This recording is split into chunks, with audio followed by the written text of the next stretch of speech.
awesome students, welcome back to my channel Akshay Vidyalay. I am Naina and I make videos related to classes 9 to 12 for mathematics. Also, I make some videos related to short tricks of the mathematics. So if you are preparing for any competitive exam, so please see those videos also. So let us talk about our today's topic of class 11th, and the chapter name is Limits and Derivatives. The most interesting and the most important chapter of class 11. You will be thinking that why it is so interesting. Interesting word मैंने क्यों use किया? Interesting word इसलिए use किया क्योंकि आज हम एक mathematics की एक नई ब्रांच पढ़ने वाले हैं जिसका नाम क्या है? Calculus, right? अभी तक की हमने जितनी भी ब्रांचेस हमने मैथमेटिक्स की पढ़ी हुई हैं, for example numbers, algebra, geometry, coordinate geometry, statistics, अब उसके आगे फर्दर हम एक नई ब्रांच पढ़ेंगे which is called as my calculus, right? तो न्यू चीज सीखने वाले हैं, इसलिए ये क्या है, हमारी बहुत ही इंटरेस्टिंग है, ठीक है? इस इंटरेस्टिंग चीज के बारे में, कैलकुलस के बारे में व्हाइटहेड ने एक चीज बोली थी, बहुत ही इंटरेस्टिंग और बहुत ही इंपॉर्टेंट पॉइंट इन्होंने कहा, जो आपकी एनसीईआरटी बुक में, क्लास 11th की एनसीईआरटी बुक में स्टार्टिंग के चैप्टर में दी हुई है. क्या कहा उन्होंने? That with the calculus as a key, calculus को अगर एज अ हम की यूज कर लें, then mathematics can be successfully applied to the explanation of the course of the nature. Nature की जितने भी मैक्सिमम कोर्सेज हैं उन सब की हम एक्सप्लेनेशन कर सकते हैं, उन सब रीजंस को हम एक्सप्लेन कर सकते हैं अगर हम कैलकुलस को एज अ की यूज कर लें. अंडरस्टूड? सो इसीलिए ये इंटरेस्टिंग चीज किन्होंने बोली? व्हाइटहेड ने बोली. अब ये जो नई इंटरेस्टिंग ब्रांच है कैलकुलस की, ये एक्चुअली है क्या? जैसे कि नंबर सिस्टम था, नंबर सिस्टम किस किस के साथ डील करता था? नंबर्स के साथ. डिफरेंट टाइप्स ऑफ नंबर्स होते हैं उसके अंदर. हमारे पास होल नंबर्स है, इंटीजर्स है, रैशनल नंबर्स हैं, इररेशनल नंबर्स हैं, रियल नंबर्स हैं, कॉम्प्लेक्स नंबर्स हैं. ये सारे हमारे किसका पार्ट हैं? नंबर सिस्टम का. लेकिन जो कैलकुलस है, वो कैलकुलस अब किसके साथ डील करता है?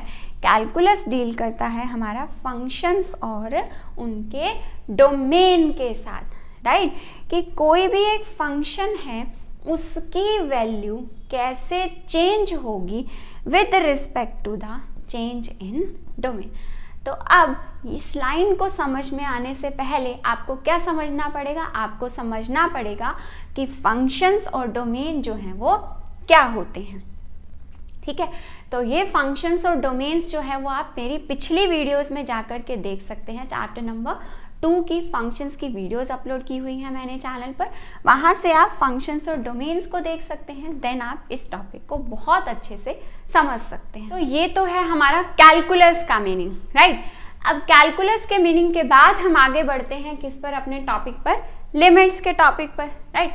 तो लिमिट्स के टॉपिक करने से पहले मैं आपको एक छोटी सी कहानी सुनाना चाहती हूँ कि अगर मान लीजिए कि आपके घर में एक जो है वो छोटा सा फंक्शन है, बिल्कुल छोटा सा फंक्शन है आपके घर में, ठीक है? जिसमें जो है आप फंक्शन करेंगे घर में अगर, तो आप लोगों को इनवाइट करेंगे घर में.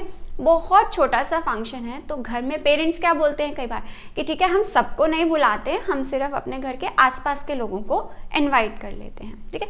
लेफ्ट वाला घर और राइट वाला घर, इन दोनों घरों को सिर्फ इनवाइट कर लेते हैं, बाकी हम किसी को इनवाइट नहीं करेंगे क्योंकि छोटा सा फंक्शन है, छोटी सी पूजा है. तो वहाँ पे हमने क्या लगा दी? वहाँ पे हमने एक लिमिट लगा दी, एक स्टॉप पॉइंट लगा दिया कि हम जो है वो सिर्फ लेफ्ट साइड वाले घर को बुलाएंगे और सिर्फ राइट साइड वाले घर को बुलाएंगे, इनवाइट करेंगे, राइट? तो हमारे पास जो लिमिट है वो लिमिट भी कुछ इसी तरह का टॉपिक है कि हम क्या करते हैं, जो ये वैल्यू है डोमेन की, हम डोमेन की वैल्यू पर एक लिमिट लगा देते हैं. ऐसा नहीं कि हम डोमेन की बहुत सारी वैल्यूज लेते जाएंगे, ले सकते हैं, उसमें कोई दिक्कत नहीं, लेकिन जो हम अपने क्वेश्चंस करेंगे उसमें हम क्या करते हैं, डोमेन की वैल्यू पर एक लिमिट लगा देते हैं कि डोमेन जो है कि जैसे सपोज हमारे पास x की जो वैल्यू है, x की जो वैल्यू है वो हमने कितनी ली? अभी हमने ली 1. इस पर हम एक लिमिट लगा देंगे कि हम 1 के नियर अबाउट की ही वैल्यूज को पिक करके हम चेक करेंगे कि हमारा फंक्शन जो है वो कैसे चेंज हो रहा है, ठीक है। अब नियर अबाउट की वैल्यूज कौन सी होंगी, जैसे मैंने अभी आपको एक एग्जांपल दिया कि सिर्फ लेफ्ट साइड वाली और सिर्फ राइट साइड वाली, राइट। तो हम मैथमेटिकली लिमिट को रिप्रेजेंट कैसे करते हैं, लिमिट को हम इस तरह से रिप्रेजेंट करते हैं, फंक्शन के नीचे f ऑफ x, इस फंक्शन के नीचे हम क्या लिखते हैं, दैट LIM, छोटा LIM, x approaches to 1, this is equal to x plus 5, right. अब इस चीज को दो तरह से बोला जा सकता है, या तो हम बोल सकते हैं that x is approaching to 1, या फिर x tends to 1। अप्रोच करने का क्या मतलब होता है, अगर आप कहीं पर जा रहे हैं, ठीक है, आप कहीं ट्रेवल कर रहे हैं, आप अपने डेस्टिनेशन तक बस पहुंचने ही वाले हैं, that is called as that you are approaching your destination. पहुंचे नहीं है डेस्टिनेशन पर, डेस्टिनेशन से या तो थोड़ा सा आगे निकल चुके हैं या फिर डेस्टिनेशन से थोड़ा सा पीछे हैं। तो वही चीज हमारी यहाँ पर है। ये तो हो गई लिमिट की बात कि लिमिट जो है ये x टेंड्स टू 1 या अप्रोचेस टू 1 का क्या मतलब है कि this is not equal to 1। Number line पर अगर मैं आपको बताऊं तो नंबर लाइन पर अगर ये मेरा 1 है तो इसका क्या मतलब है कि ये 1 से या तो थोड़ा सा कम है या फिर थोड़ा सा ज्यादा है। It is approaching to 1, not equal to 1, ठीक है। तो इसी चीज को हम क्या बोलते हैं, लेफ्ट हैंड लिमिट और राइट हैंड लिमिट।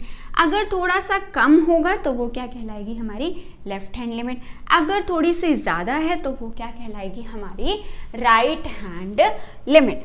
तो कैसे लिखते कैसे हैं इसको, अगर मुझे लेफ्ट हैंड लिमिट को लिखना हो, f of x limit x approaches to 1 minus, किसका साइन लगाते हैं, माइनस का, क्योंकि ये क्या है, थोड़ी सी कम है, 1 से थोड़ी सी ये वैल्यू क्या है हमारी कम। This is equal to x plus 5। इसी तरह से अगर मुझे राइट हैंड लिमिट को लिखना हो तो राइट हैंड लिमिट को कैसे लिखेंगे, limit x approaches to 1 plus this is equal to x plus 5। मतलब कि ये वाली वैल्यू मेरी 1 से थोड़ी सी ज़्यादा है और ये वाली वैल्यू मेरी 1 से थोड़ी सी कम है।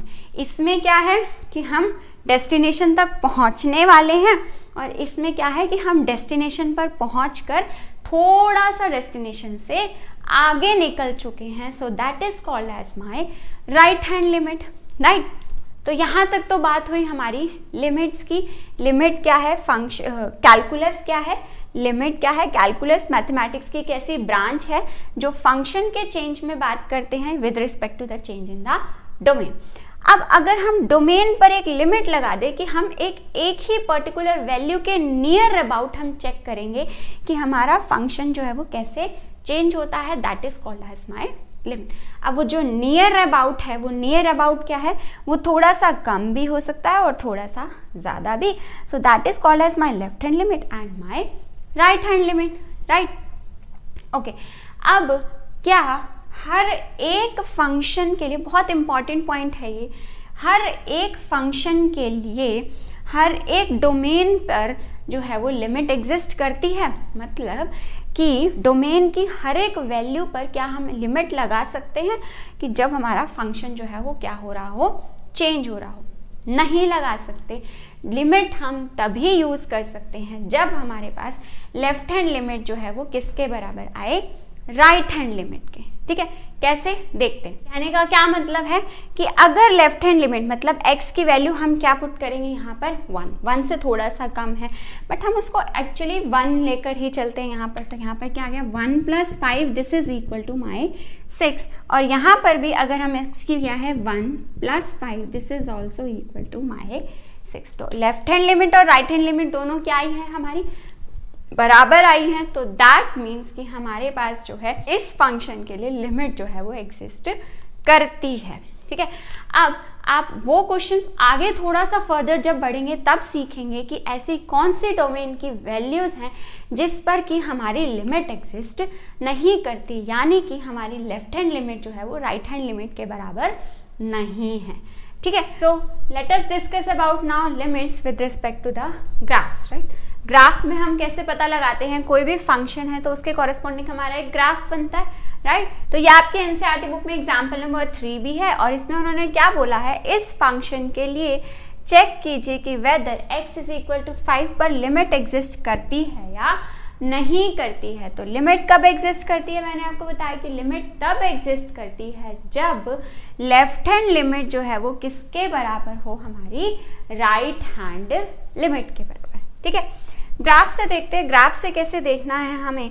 बेसिकली हमारा मतलब क्या है, लेफ्ट हैंड लिमिट का क्या मतलब है, अगर ये 5 वैल्यू है तो 5 से थोड़ी सी कम वैल्यू जो होगी यहाँ पर ये हमें देखनी है कि ये अप्रॉक्सीमेट वैल्यू क्या है। तो आंसर कितना आएगा, एफ ऑफ एक्स की वैल्यू कितनी आएगी, 4.99 है। तो 4.99 प्लस 10 मीन्स 14.99। 4.9 होगा तो प्लस 10 करेंगे तो 14.9 फंक्शन की वैल्यू आएगी। ऐसे ही जब इसकी वैल्यूज थोड़ी सी ज़्यादा हो जाएंगी तो हमारी फंक्शन की वैल्यू क्या आ रही है। ठीक है, तो आप देख रहे हो कि जो हमने ये टेबल बनाई, इस टेबल से क्या है कि जो फंक्शन है वो अप्रॉक्सीमेटली किसको अप्रोच कर रहा है, 15 को अप्रोच कर रहा है। जैसे जैसे हम x की वैल्यू को 5 की तरफ अप्रोच करवा रहे हैं, वैसे वैसे हमारा फंक्शन जो है उसकी भी वैल्यू किसकी तरफ अप्रोच कर रही है, हमारी 15 की तरफ, राइट। तो जिसका मतलब यानी कि हमारा जो फंक्शन है वो कैसा है, इसके लिए x इज इक्वल टू 5 पर लिमिट एग्जिस्ट करती है। मतलब लेफ्ट हैंड लिमिट जो है वो किसके बराबर आने वाली है, हमारी राइट हैंड लिमिट के। ग्राफ से भी आप देख सकते हो कि 5 से जैसे जैसे 5 से छोटी अगर हम यहाँ से कोई भी वैल्यू ले लें, जैसे जैसे हम इसकी तरफ 5 की तरफ अप्रोच कर रहे हैं, वैसे वैसे हमारी जो ये वाली वैल्यू है ग्राफ की, ये भी किसकी तरफ अप्रोच कर रही है, 15 की तरफ। ठीक है, लेकिन जैसे जैसे हम यहाँ से 5 की तरफ अप्रोच कर रहे हैं राइट हैंड साइड से, वैसे वैसे ये वाली वैल्यू भी हमारी किसकी तरफ अप्रोच कर रही है, 15 की तरफ। So that means left hand limit और राइट हैंड लिमिट कैसे लिखनी है हमें, 5 से थोड़ा सा कम, 5 से थोड़ी सी ज़्यादा, plus that is equal to 5 plus 10 is equal to 15 and 5 plus 10 यहाँ पर कितनी हो गई हमारी 15। मतलब जैसे जैसे हम लेफ्ट हैंड साइड से अपनी x की वैल्यू की तरफ अप्रोच कर रहे हैं या फिर राइट हैंड साइड से x की तरफ अप्रोच कर रहे हैं, तो जो हमारा फंक्शन है उसकी भी वैल्यूज किसकी तरफ अप्रोच कर रही हैं, जहाँ पर x इज इक्वल टू 5 की जो वैल्यू है मीन्स 15 की तरफ, यानी कि लेफ्ट हैंड लिमिट किसके बराबर है, राइट हैंड लिमिट के, यानी कि x इज इक्वल टू 5 पर जो है हमारी लिमिट एग्जिस्ट करती है। ठीक है, नेक्स्ट एग्जाम्पल लेते हैं जिसमें कि लिमिट एग्जिस्ट नहीं करती, राइट। तो अब बात करते हैं नेक्स्ट एग्जाम्पल नंबर 9 की, जिसमें हम चेक करेंगे कि लिमिट ऐसे कब एग्जिस्ट नहीं करती है। ठीक है, तो लिमिट कब एग्जिस्ट नहीं करती है, सपोज हमें एक फंक्शन दिया हुआ है जिसमें x की वैल्यू अगर 0 है, डोमेन अगर 0 है, तो फंक्शन का आंसर कितना आएगा, 0। अगर डोमेन हमारा 0 से कम है तो आंसर कितना आएगा, x माइनस 2। अगर डोमेन जो है बड़ा है तो आंसर कितना आएगा फंक्शन का, x प्लस 2। ठीक है, तो हम कैसे करते हैं, हमें पता करना है कि function limit x approaches to 0 पर एग्जिस्ट करती है या नहीं करती है, राइट। तो पेपर में आप सबसे पहले इसके लिए कैसे लिखेंगे, सॉल्यूशन नंबर, एंड हम क्या निकालेंगे, अपनी लेफ्ट हैंड लिमिट। तो लेफ्ट हैंड लिमिट किसके बराबर होती है, मैंने आपको क्या बताया, left hand limit is x limit x approaches to 0 minus, यानी कि 0 से जब थोड़ा सा कम है, 0 से जब थोड़ा सा कम है तो हमारे फंक्शन की वैल्यू कितनी है, x माइनस 2। अब x की वैल्यू क्या पुट करनी है, 0, x की जगह 0 पुट कीजिए, 0 माइनस 2, यानी कि आंसर कितना आ गया मेरा, -2। अब नेक्स्ट क्या निकाल के चेक करना है मुझे, नेक्स्ट निकालना है मुझे right hand limit. Right hand limit क्या होगी, राइट हैंड लिमिट के लिए क्या लिख सकते हैं हम, F of X limit x approaches to 0 plus this is equal to, अब 0 से थोड़ी सी ज़्यादा, तो फंक्शन की वैल्यू कितनी आया हमारे पास, x प्लस 2। यहाँ पे दिया हुआ ना, अगर डोमेन 0 से कम है तो ये है, 0 से ज़्यादा है तो x प्लस 2 है। तो x की वैल्यू कितनी पुट करनी है हमें, x तो हमें वही पुट करना है, 0 plus 2 and this is equal two plus 2, तो अब आप देख रहे हो कि लेफ्ट हैंड लिमिट जो है वो राइट हैंड लिमिट के बराबर नहीं आई। सो दैट मीन्स इस फंक्शन के लिए x 0 पर जो है वो लिमिट एग्जिस्ट नहीं करती। ठीक है, आपको बेसिकली जो अंडरस्टैंड करना है वो ये पॉइंट है कि किसी एक पॉइंट पर, पर्टिकुलर पॉइंट पर, जैसे x = 5 हमने किया, वो एक पर्टिकुलर पॉइंट था, उस पॉइंट पर फंक्शन की वैल्यू अलग होगी और उसके लेफ्ट हैंड साइड और राइट हैंड साइड जो है उसकी वैल्यू अलग होगी, जिसको कि हम लिमिट के फॉर्म में पढ़ रहे हैं।